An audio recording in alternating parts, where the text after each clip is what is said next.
Have you ever been on a plane cruising at 35,000 feet and just wondered, how does all of this work? I mean, how does this incredibly complex dance in the sky stay so perfectly, so safely coordinated? Well, today we're going to pull back the curtain on one of aviation's greatest and most invisible achievements. Just think about that for a second.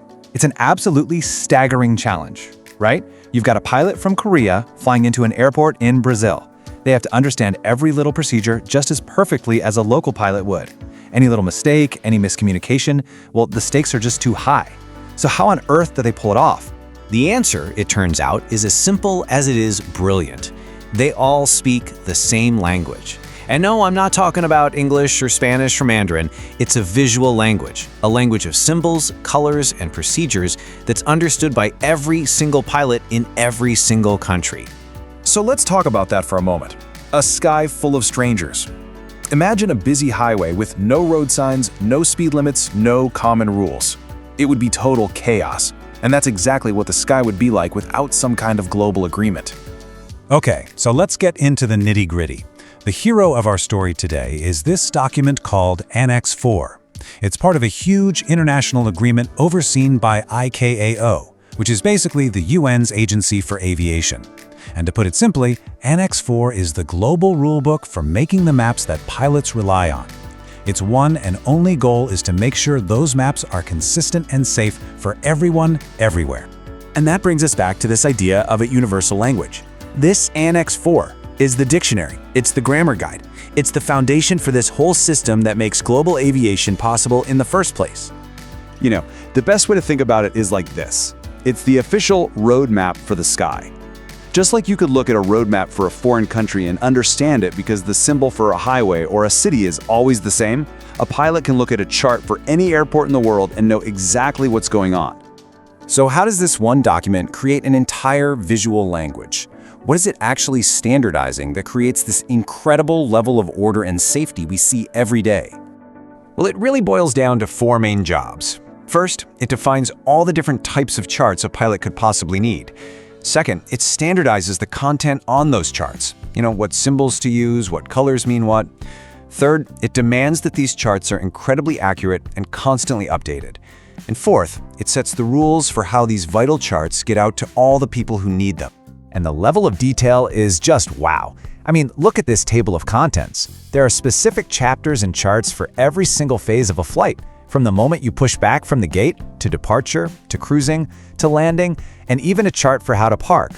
This insane level of detail is what removes any guesswork, and it's a huge part of what makes flying so safe. And here's a concrete example of why that matters so much. On an approach chart, a pilot will see this circle with MSA inside it. That stands for minimum sector altitude.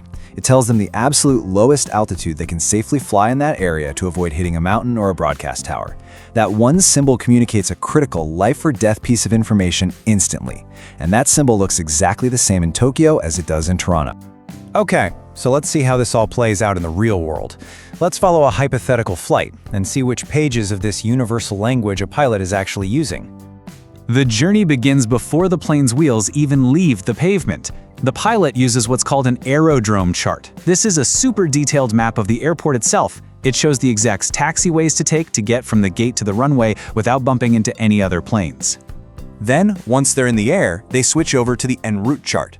This is that highway map for the sky we talked about. It shows all the invisible corridors that planes follow, it marks out different airspace boundaries, and it shows the safe altitudes to fly over things like mountains. It keeps the flight exactly on track. And now for what is often the most critical phase, landing. For this, the pilot uses an instrument approach chart.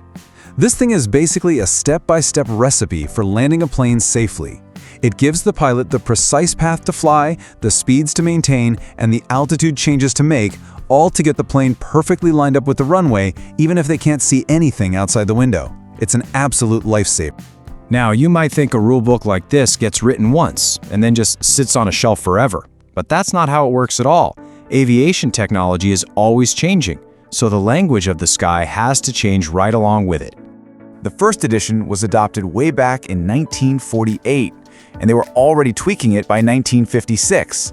Then in '89, they added brand new standardized charts for departures and arrivals. A huge one was in 2009, when they added standards for something called performance-based navigation.